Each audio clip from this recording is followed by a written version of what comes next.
काबुल से भारत पहुंचा वायुसेना का विमान, 168 भारतीयों को लेकर काबुल से लौटा C-17 विमान।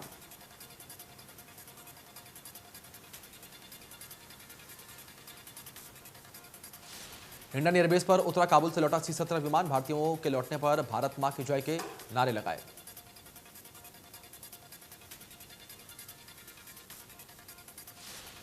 सुबह भी अफगानिस्तान में फंसे 87 भारतीयों की स्वदेश वापसी हुई है। इन सभी 87 लोगों को एयर इंडिया के विमान से दिल्ली लाया गया।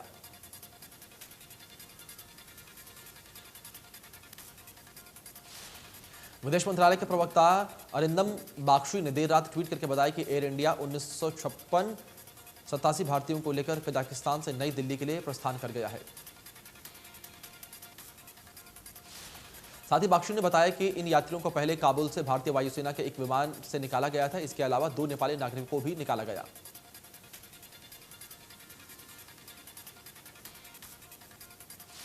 गृह मंत्री अनिल विज ने ट्वीट करके महबूबा मुफ्ती पर तंज कसा है। उन्होंने लिखा है कि हम अपने देश में बैठे कोई निकाले कि नहीं सोच सकता है। पाकिस्तान से तुम्हें इतनी मोहब्बत है तो वहां चली जाओ।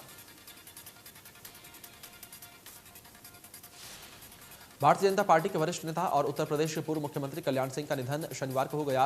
89 साल के कल्याण सिंह पिछले 1.5 महीने से लखनऊ स्थित SGPGI अस्पताल में भर्ती थे। 1 महीने पहले सांस लेने की तकलीफ होने के बाद उन्हें ऑक्सीजन सपोर्ट पर रखा गया था, जिसके बाद बीते दिन उनकी हालत और बिगड़ने लगी।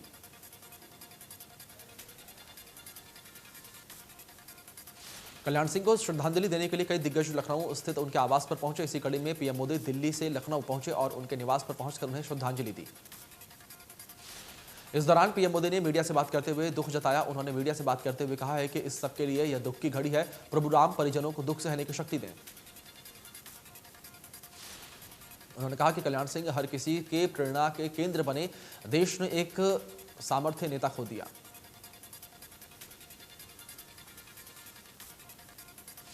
इस दौरान राजनाथ सिंह समेत सीएम योगी आदित्यनाथ और जेपी नड्डा भी मौजूद रहे। सभी पुष्प अर्पित कर उन्हें श्रद्धांजलि दी।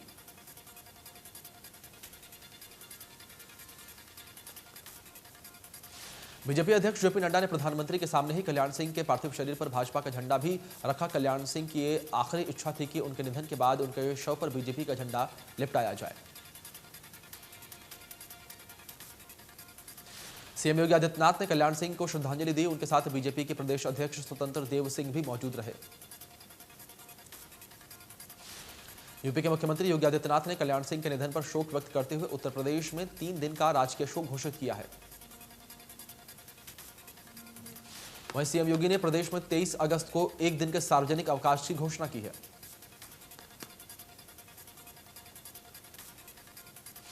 कल्याण सिंह के निधन पर बीजेपी के वरिष्ठ नेता लालकृष्ण आडवाणी ने दुख जताया। उन्होंने कहा कि मेरे करीबी और यूपी के पूर्व सीएम कल्याण सिंह के निधन से मैं काफी दुखी हूं। भारतीय राजनीति का चमकता सितारा और जमीनी नेता थे। हरियाणा के राज्यपाल बंडारू दत्तात्रेय ने कल्याण सिंह के निधन पर ट्वीट करके दुख व्यक्त किया। सीएम मनोहर लाल ने कल्याण सिंह के निधन पर शोक व्यक्त किया। कहा कि भाजपा के वरिष्ठ नेता कल्याण सिंह के निधन पर दुख समाचार मिला है। ईश्वर दिवंगत आत्मा को अपने श्री चरणों में स्थान दे। डिप्टी सीएम दुष्यंत चौटाला ने ट्वीट करके यूपी के पूर्व सीएम कल्याण सिंह के निधन पर शोक व्यक्त किया। स्वास्थ्य मंत्री अनिल विज ने भी कल्याण सिंह के निधन पर ट्वीट कर श्रद्धांजलि दी। विज ने ट्वीट करते हुए लिखा कि उन्होंने यूपी में सिद्धांत की राजनीति की और राम मंदिर निर्माण में बड़ी भूमिका निभाई। हरियाणा कांग्रेस की अध्यक्ष कुमारी सैलजा ने कल्याण सिंह के निधन पर शोक प्रकट किया। भाई बहन के खूबसूरत रिश्ते को समर्पित त्योहार रक्षाबंधन आज मनाया जा रहा है। बहनें अपने भाइयों को रक्षा सूत्र बांधती हैं और भाई की लंबी उम्र की कामना करती हैं। रक्षाबंधन के पर्व पर प्रधानमंत्री नरेंद्र मोदी ने ट्वीट करके सभी देशवासियों को शुभकामनाएं दी। हरियाणा के राज्यपाल बंडारू दत्तात्रेय ने रक्षाबंधन के पर्व पर सभी देशवासियों को शुभकामनाएं दी। उन्होंने ट्वीट करके लिखा कि बहन और भाई का त्योहार रक्षाबंधन एक दूसरे के सम्मान और रक्षा करने का पवित्र संदेश देता है। सीएम मनोहर लाल ने रक्षाबंधन के पर्व पर सभी देशवासियों को शुभकामनाएं दी। उन्होंने ट्वीट करके लिखा कि इस पावन पर्व पर बहन बेटियों की रक्षा का संकल्प लें और उनकी तरक्की की कामना करें। रक्षाबंधन के पर्व पर हरियाणा के पूर्व सीएम भूपेंद्र सिंह हुड्डा ने भी ट्वीट करके सभी को शुभकामनाएं दी। डिप्टी सीएम दुष्यंत चौटाला ने भी रक्षाबंधन के अवसर पर सभी देशवासियों को शुभकामनाएं दी। उन्होंने लिखा कि बहन के लिए भाई से प्यारा से कुछ नहीं होता है, वहीं भाई के लिए बहन के स्नेह से बड़ा कुछ नहीं होता।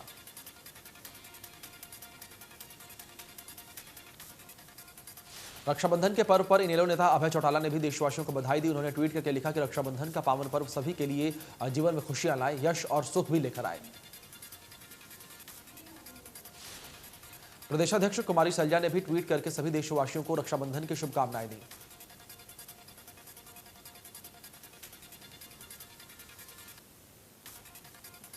रक्षाबंधन के त्यौहार के चलते रोडवेज बसों की सेवाएं पर्याप्त रहें, इसके लिए सोनीपत में रोडवेज के बस ड्राइवर और कंडक्टर की छुट्टियां रद्द कर दी गई हैं।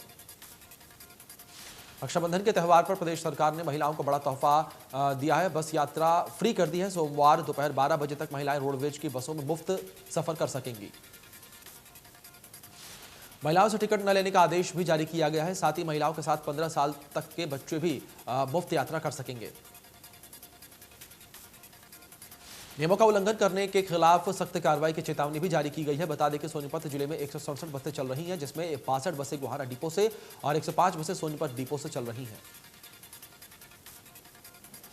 देश की सुरक्षा में हर वक्त तैनात रहने वाले बीएसएफ जवानों के साथ मासूम बच्चियों ने रक्षाबंधन का त्यौहार मनाया। गुरुग्राम में बीएसएफ ट्रेनिंग सेंटर की 95वीं बटालियन में छोटी छोटी बच्चियों ने बीएसएफ जवानों को राखियां बांधी,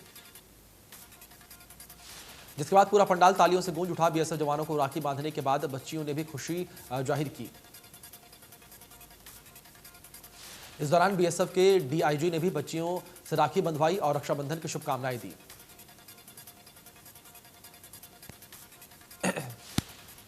हर जवान के लिए देश की हर बेटी उसकी बहन है। इसी को ध्यान में रखते हुए राखी के इस पर्व पर बहनों को, बच्चियों को रक्षा सूत्र बांधने की इजाजत दी गई थी।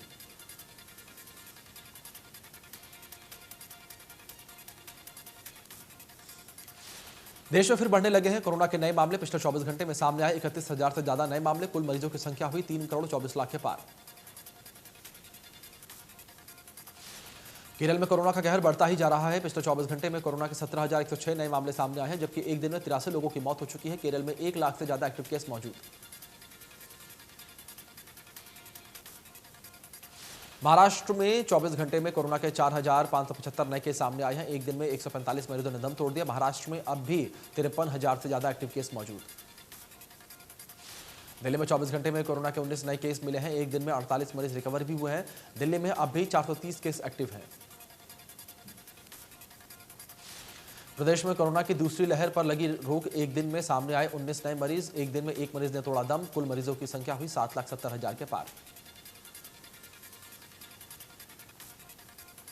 महामंडलेश्वर स्वामी ज्ञानानंद जी महाराज ने अयोध्या में श्री राम मंदिर निर्माण कार्य का जायजा लिया। उन्होंने निर्माण कार्य की रफ्तार पर कहा है कि 2023 के कार्तिक पूर्णिमा तक लोगों को श्री राम लला के गर्भगृह में दर्शन होंगे। उन्होंने कहा कि यह मंदिर पूरे विश्व में अपनी तरह का अनूठा मंदिर होगा। यह निर्माण उसी सोच के अनुसार किया जा रहा है। उन्होंने यह भी कहा कि यूपी के सीएम योगी आदित्यनाथ इस कार्य के लिए निष्ठा से लगे हुए हैं और पिछले 3 वर्षों में दीपावली के अवसर पर अयोध्या में लाखों दिए जलाकर पूरे विश्व में प्रकाश फैलाने का काम किया। फरीदाबाद के क्यूआरजे हॉस्पिटल में नाबालिग से रेप के हड़कंप मच गया है। पिता की डायलिसिस कराने आई बच्चे के साथ अस्पताल स्टाफ ने रेप को अंजाम दिया। पुलिस ने मामला दर्ज करके आरोपी को गिरफ्तार कर लिया है। वहीं अस्पताल प्रबंधन पर मामले को दबाने का आरोप लगाया। पानीपत के पार्क हॉस्पिटल में इस छवि को शर्मसार करने का मामला सामने आया है। सिवाहा गांव के पास पार्क हॉस्पिटल में एक महिला ने अस्पताल के स्टाफ पर रेप करने का आरोप लगाया। महिला 2 दिन पहले उपचार करवाने के लिए आई थी, जो कि नर्सिंग वार्ड में भर्ती थी। वहीं पर काम करने वाले नर्सिंग स्टाफ संदीप पर महिला के साथ दुष्कर्म करने के आरोप है।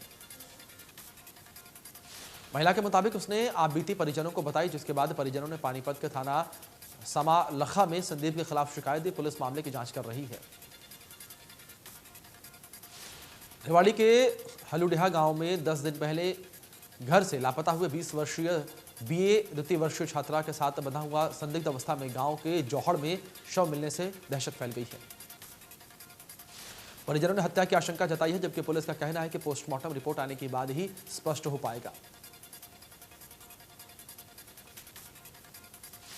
मृतक के भाई की माने तो रोहित 10 अगस्त को सुबह 10 बजे घर से निकला, किसी काम से था, लेकिन वह घर वापस नहीं लौटा। तब उसकी खोजबीन की गई, जिसके बाद गुमशुदगी की रिपोर्ट भी दर्ज करवाई गई और इश्तेहार भी छपवाए गए। रोहित का कुछ पता नहीं चला। देर शाम जब उसकी तलाश कर रहे थे तो गांव के जौहड़ में उसका शव प्राप्त हुआ।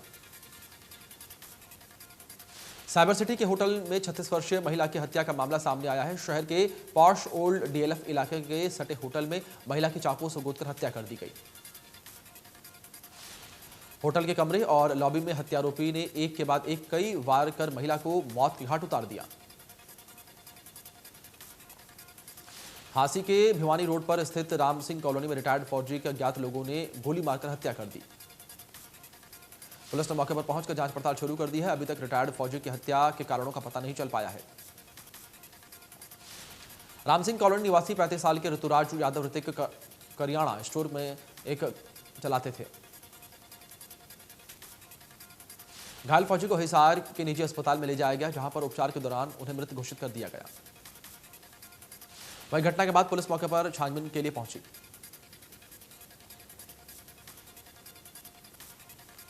गुरुग्राम में सेक्टर 14 में होटल में महिला की हत्या कर दी गई। शिकायत पर पुलिस ने युवक के खिलाफ केस दर्ज किया है। कैथल में HSRLM यानी कि हरियाणा राज्य ग्रामीण आजीविका मिशन में 1.5 करोड़ घोटाले का मामला सामने आया। डीसी ने NRLM मुख्यालय को FIR दर्ज कराने की सिफारिश भेजी। तोशाव में गांव डाडम में पहाड़ में अवैध खनन की शिकायत करने के लिए जांच टीम मौके पर पहुंची। टीम के सदस्यों से गांव वासियों ने पहाड़ ठेकेदार और खनन कंपनी के खिलाफ शिकायत की। इंदी के बीबीपुर जाटना गांव में उस समय ग्रामीणों ने हंगामा कर दिया जब विभाग के SDO के नेतृत्व में विभाग की टीम गांव में बिजली के मीटर उतारने पहुंची। विभाग की टीम ने गांव में खंभों पर लगे 5 मीटर उतार दिए थे। सूचना मिलने पर SHO पुलिस बल के साथ गांव में पहुंचे। ग्रामीणों का कहना है कि वो बिजली के बिल सही समय पर भर रहे हैं, फिर भी ऐसी कार्रवाई हो रही है। ग्रामीणों ने मीटर ले जाने का विरोध किया और मीटर नहीं ले जाने की मांग पर अड़ गए।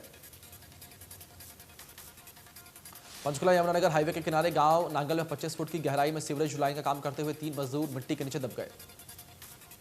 मजदूर यहां जमीन में 25 फुट की गहराई में अंदर स्लैब डालने का काम कर रहे थे। इसी दौरान 25 फुट की गहराई में अचानक से कुछ कंस्ट्रक्शन गिर गया और मिट्टी खिसक गई। बहादुरगढ़ के गांव के पूर्व सरपंच की निर्मम हत्या करने का मामला सामने आया है। सरपंच किसी काम से नूना माजरा दाबुदा रोड पर गया हुआ था। वारदात को अंजाम देकर आरोपी मौके से फरार हो गए। पुलिस ने पूर्व सरपंच के शव को कब्जे में लेकर पोस्टमार्टम के लिए बहादुरगढ़ के अस्पताल भेजा। हरियाणा में अब आंगनवाड़ी सेंटर बीते जमाने की बात हो जाएंगे। आंगनवाड़ी कल्चर को समाप्त कर उन्हें आधुनिक रूप दिया जाएगा, जिसके चलते प्रदेश में कार्यरत 4000 आंगनवाड़ी सेंटरों को समाप्त करके उनके स्थान पर आधुनिक प्ले स्कूल खोले जाएंगे। इसी कड़ी में फरीदाबाद जिले में शुरुआती चरण में 117 आंगनवाड़ी सेंट्रल को आधुनिक प्ले स्कूल में तब्दील किया जाएगा। भारत सरकार द्वारा जारी हिदायतों के अनुसार जिले में 117 आंगनवाड़ी केंद्रों को प्ले स्कूल में कन्वर्ट किया जाएगा। आगामी 23 अगस्त से आंगनवाड़ी कार्यकर्ताओं को प्रशिक्षण दिया जाएगा। हांसी में बिजली विभाग की टीम को ग्रामीणों ने बंधक बनाया। बिजली विभाग को लाइन लॉस की शिकायत मिली थी, जिसके बाद वो गांव पहुंचे। ग्रामीणों का कहना है कि बिजली कर्मी उन्हें बेवजह परेशान कर रहे हैं।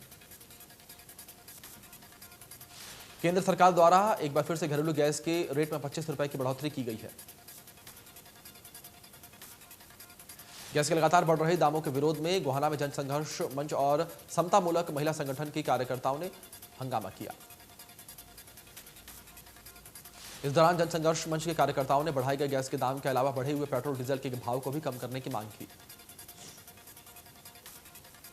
गोहाना में देर रात से बारिश हुई है, इसके बावजूद लोगों की बढ़ती हुई महंगाई को लेकर काफी रोष देखने को मिला।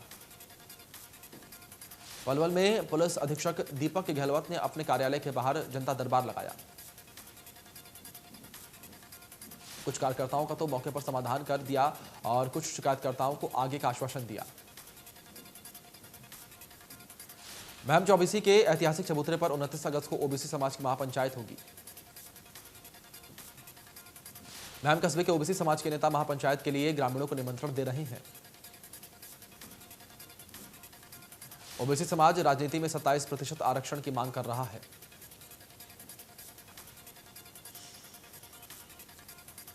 हाल ही में संपन्न हुए टोक्यो ओलंपिक गेम्स में भारतीय महिला हॉकी टीम की उपकप्तान और गोलकीपर के तौर पर बेहतर प्रदर्शन करने वाली सविता पुनिया अपने पैतृक गांव लौटी। ग्रामीणों ने सविता पुनिया का जोरदार स्वागत किया। सविता पुनिया ने कहा कि आज उनके गांव के लोगों की तरफ से सम्मान किया गया, जिससे वो काफी खुश हैं।